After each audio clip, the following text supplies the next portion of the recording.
కర్మక్రియ corporate ఉమ్. అంతే. Yeah అంటే రవి గారు ఇంకో రెండో ఇంట్రెస్టింగ్ ఇష్యూ ఏంటంటే నర్సాపురంకి సంబంధించి నర్సాపురం నుంచి యా గత ఎన్నికల్లో వైఎస్ఆర్ కాంగ్రెస్ పార్టీ సిట్టింగ్ స్థానం రఘురామకృష్ణరాజు ఆయన విజయం సాధించారు. పార్టీతో పొరపచ్చాలు రావటం, రెబల్ ఎంపీగా కొనసాగుతూ కొద్ది రోజుల కిందట ఆయన రాజీనామా కూడా చేశారు. అయితే అవును. ఆయన తాడేపల్లిగూడెంలో నిర్వహించిన జెండా సభలో నేనే కూటమి అభ్యర్థిగా రంగంలో దిగుతానని చంద్రబాబు నాయుడు పవన్ కళ్యాణ్ ఉంటున్నప్పుడే ఆ సమక్షంలోనే ఆయన ఒక అనౌన్స్మెంట్ చేశారు. మరోవైపు భారతీయ జనతా పార్టీకి 6 సీట్లు కేటాయించారు కాబట్టి ఢిల్లీలో కేంద్ర పెద్దలతోనూ అలాగే భారతీయ జనతా పార్టీ సీనియర్ నేతలతోనూ సన్నిహిత సంబంధాలు ఉన్నాయి కాబట్టి ఆయన భారతీయ జనతా పార్టీలో చేరి నరసాపురం నుంచి బరిలో దిగుతారు అన్న ప్రచారం మరోవైపు సాగింది. ఒకవేళ అది అవును. కాకపోతే టీడీపీలో చేరుతారు, ఆ సీటు టీడీపీ నుంచి ఉండొచ్చు అన్న ప్రచారం మరోవైపు సాగింది. ఫైనల్గా ఎటు సీటు లేకుండా అయిపోయింది రఘురామకృష్ణరాజుకి సంబంధించి. ఆ ఎపిసోడ్పై మీ కామెంట్ ఏంటి? నిజంగా నిన్న రాత్రి నుంచి నేను సాయంత్రం దీని మీద మాట్లాడాను. ఇంకా చాలా దాని మీద ఎక్కువ నడిచింది. నిన్న సాయంత్రం ఏ ఒక్కరికన్నా ముందు రఘురామకృష్ణరాజే ఉమ్, ఒక వీడియో చేసి మరి తనకు ఎన్నికల ముందే ఓడిపోయానని, తన జగన్ అదే పనిగా ఒత్తిడి తెచ్చి తనకు టికెట్ రాకుండా చేశారు, దీనికి నేనేదో పాఠం నేర్పిస్తాను ఇవన్నీ కూడా అన్నారు. ఉమ్, నేను చాలా వరకు చివరి వరకు చూద్దామని ఆగాను, కానీ నేను ముందే చెప్పాను టికెట్ ఇట్లాంటి వాళ్ళకి రావడం చాలా కష్టం అని. ఉమ్, అనేక సార్లు నిర్విరామంగా మీరు నేనన్నా తక్కువసేపు మాట్లాడుంటేమో రఘురామకృష్ణరాజు ఉమ్, కొన్ని ఛానల్స్ లో నిరంతరాయంగా ఇంతకాలం ఆయన చేస్తూనే వచ్చారు. ఉమ్, మరి అంతగా ఆయన ఉపయోగించుకున్న వాళ్ళు ఆ యూజ్ అండ్ త్రో థియరీ అనాల దీన్ని ఎవరిని యూజ్ చేసుకున్నారు? ఆ పార్టీల వేదికలను రఘురామకృష్ణరాజు వాడుకున్నారా? రఘురామకృష్ణరాజును వాళ్ళు వాడుకున్నారా? ఏదైతే ముందు చివరికి ఇప్పుడు ఆయనకు టికెట్ రాలేదు. ఉమ్, నేను చాలాసార్లు చెప్పా సతీష్, ఛానల్స్ లో బూతులు తిట్టేవాళ్ళు లేకపోతే తీవ్రాతి తీవ్రంగా ప్రతిసారి కనపడేవాళ్ళు వీళ్ళందరూ చాలా మంది ఇప్పుడు టికెట్ రావడము రాకపోవడము మీరు గమనిస్తారు. ఉమ్, ఎందుకంటే వాళ్ళు అంతవరకే ఆ రాజకీయ పార్టీలు ఉపయోగించుకుంటే.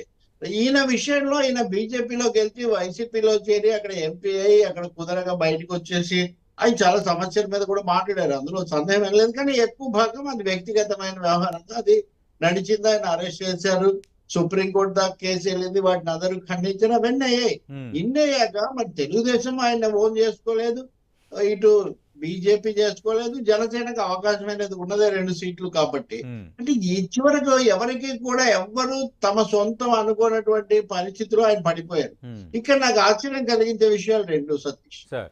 ఒకటి, బీజేపీ మీద జగన్మోహన్ రెడ్డి ఒత్తిడి తెచ్చి టికెట్ రాకుండా చేశాడు అని ఉమ్, నన్ను ఎవరు అడిగారు. ఆయన అంటే అంత అవసరం ఏముంటుంది? జగన్ యొక్క ఇష్టాయిష్టాలు, వ్యతిరేకతలు, అనుకూలతలు బీజేపీ నాయకులకు లేదా మోదీ అమిత్ షాలకు తెలుసు కదా వాళ్ళు. కాబట్టి వెళ్ళి కూర్చొని మాట్లాడుకొని నాకు టికెట్ రావద్దని వాళ్ళేం అనుకోవాల్సినంత అవసరం ఉండదు. ఉమ్, వాళ్ళ మద్దతు కావాలంటే వాళ్ళకి సంతోషపెట్టే పని ఏం చేయాలి అని వాళ్ళు గుర్తించగలుగుతారు. రెండో వైపున ఇప్పటి వరకు మనము ఈ 3 పార్టీలు బీజేపీకి లోబడి ఉన్నాయి అని మనం మాట్లాడుతున్నాము, ఉమ్, జగన్ మోదీకి లోబడి ఉన్నాడని. కానీ ఇప్పుడు ఏంటి, ఈ టికెట్ దగ్గరికి వచ్చేసరికి మటుకు మోదీ జగన్ మాట వింటారా? ఉమ్, జగన్ మోదీ ఇన్ఫ్లుయెన్స్ చేస్తాడా? మోదీని జగన్ ఇన్ఫ్లుయెన్స్ చేస్తాడా? ఏపీ రాజకీయాల్లో ఒక ముఖ్యమైన ప్రశ్న ఇక్కడ ఉత్పన్నమవుతుంది. అంటే నిజానికి బీజేపీ మేకపోతు గాంభీర్యం తప్ప ఇక్కడ వాళ్ళకు అంత పరిస్థితి లేదు అనేది. ఉమ్, ఇది మొదటి. రెండోది, రఘురామకృష్ణరాజు గారికి విత్ డ్యూ రిగార్డ్, ఉమ్, ఎందుకంటే ఎంపీ ఆయన ఇప్పటికి కూడా, ఆయనకి ఎవరి మీద కోపం రావాలి? ఉమ్, నన్ను ఇన్ని రోజులు నన్ను ఉపయోగించుకున్నారు దీనికి, కానీ ఇప్పుడు తీరా నాకు టికెట్ ఇవ్వలేదని ఆయన కోపం అంతా ఇటే ఉంది. ఇటు సగం అటు సగం అన్నా లేదు కనీసం. అదే సో ఇవన్నీ అన్నట్టుగా టీడీపీ జనసేన ఒత్తిడి తెచ్చి ఎట్టి పరిస్థితులు నరసాపురం టికెట్ ఆయనకు దక్కేటట్టుగా చేయాల్సి ఉంది. చేయాలి కదా, ఉమ్, చేయాలి కదా. నర్సరావుపేట సభలో కూడా ఆయన వేదిక మీద పెట్టుకొని ఆయనే మా వాయిస్, ఆయనే మా ఫేస్, ఆయనే మా పోస్టర్ బాయ్ ఉమ్, అని చూపించిన వాళ్ళు. అంటే ఇక్కడ ఒక ఉమ్, నైతికమైనటువంటి లేదా రాజకీయమైనటువంటి కట్టుబాటు అంటూ ఏం లేదు. శత్రువు మిత్రుడు అన్న పద్ధతిలో తిట్టిపోసుకోవడము, ఉమ్, మళ్ళీ ప్రయోజనాల కోసం ఒకరు బాండ్లు నిధులు ఫండ్లు బాండ్లు ఇచ్చుకొని కలిసిపోవడం తప్ప ఇందులో ఇంకేమీ రాజకీయాలు కానీ రాష్ట్రం గురించి ప్రశ్న అసలు లేదు. ఉమ్, ఈ మొత్తంలో ఇదిగో పలానా అంశాల మీద మేము బీజేపీతో పెట్టుకున్నాము లేకపోతే బీజేపీ నుంచి అడుగుతున్నాము ఆ ప్రశ్న లేదు. మోదీ వచ్చిన సభలో ఆయన ఏం చెప్పలేదు, అంతకుముందు వీళ్ళేమో అడగలేదు. ఎంతసేపటికి బక్ స్టాప్స్ విత్ అనే జగన్ విధానాలు వాటి మీద పోరాడాలి, తప్పకుండా పోరాడండి, ఎవరు కాదంటారు, అందరు పోరాడుతున్నారు, సంఘాలు అదంతా కూడా.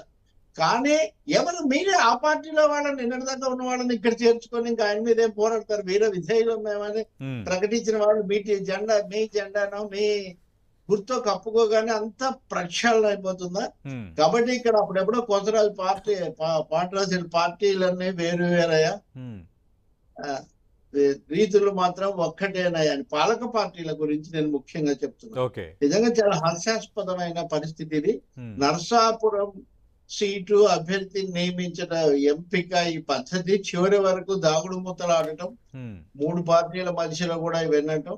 కొన్ని చంద్రబాబు నాయుడు ఆయన కూడా ఏం చేయలేదు కదా, ఉమ్, మరి ఆయన ఎందుకు చేయలేదు? ఆయనే జగన్ మాట వినడు కదా. ఉమ్, కొన్ని మోదీకి ఎంత సంబంధం ఉందనుకున్నాం, చంద్రబాబు ఎందుకు చేయలేదు అంటే ఇక్కడ వాళ్ళు ఇవ్వదలుచుకోలేదు రఘురామ. ఆ విషయం ఆయనకు కూడా తెలుసు. ఉమ్, తెలిసి కూడా ఇంతవరకు నడిచింది. ఇంత చర్చ కూడా అవసరం లేదు. నిజానికి రాష్ట్రానికి రఘురామకృష్ణరాజుకి టికెట్ వచ్చిందా లేదా అన్నది రాష్ట్ర ప్రజలందరికీ సంబంధించిన అంత పెద్ద విషయం ఏం కాదు. ఉమ్, కానీ ఇక్కడ ప్రహసనప్రాయంగా మారిపోయి హాస్యాస్పదంగా తయారైన రాజకీయ పార్టీల, పెద్ద పార్టీల, పాలక పార్టీల తీరు మటుకే మనకి ఇక్కడ స్పష్టమవుతుంది. ఉమ్. అంటే ఇప్పుడు రఘురామకృష్ణరాజు ఆయన ఉమ్, ఇప్పటికీ ఆయన ఇంకా ప్రతిజ్ఞలు, శపథాలు రాష్ట్రం కోసం చేయండి సార్. శపథాలు ఓకే. కోసం మీకు బాగా ఇప్పుడు ఉదాహరణకు నిన్ననే మోదీ గారిని కలిశాను, ఉమ్, ఇందాక అమిత్ షాతో ఆ, ఏదో దీనికి వెళ్ళాను ఇలా చెప్పేవాళ్ళు కదా. మరి వాళ్ళందరూ ఇప్పుడు ఎందుకు ఉమ్, అక్కడికి రాలేదు? ప్రస్తావన రావడం లేదు ఎవరిది. జీవీఎల్ ఉమ్, ఆయన కావడానికి ఉత్తరప్రదేశ్ ఎంపీ అయినా దాదాపు 2 ఏళ్ల నుంచి బీజేపీని మోస్తూ అవును. అన్ని విషయాల్లో ఆయనేమి విశాఖలోనే ఉన్నా ఉక్కు ఫ్యాక్టరీ అదేం ఆపలేదు. ఉమ్, కానీ ఆయనకు కూడా ఇప్పుడు టికెట్ రాకపోవడం మనం చూస్తాం స్పష్టంగా. ఉమ్, కాబట్టి పార్టీ గాను వ్యక్తి నాయకులు గాను వీళ్ళందరూ సోము వీర్రాజు ఇప్పుడు ఏమంటారు, ఈయన జగన్ ఒత్తిడితో సోము వీర్రాజు ఇన్ఫ్లుయెన్స్ చేసి టికెట్ రాకుండా చేశాడు. బీజేపీ పార్టీ కాదా? ఉమ్. దానికి ఒక స్ట్రక్చర్ లేదా? యాక్చువల్గా సోము వీర్రాజు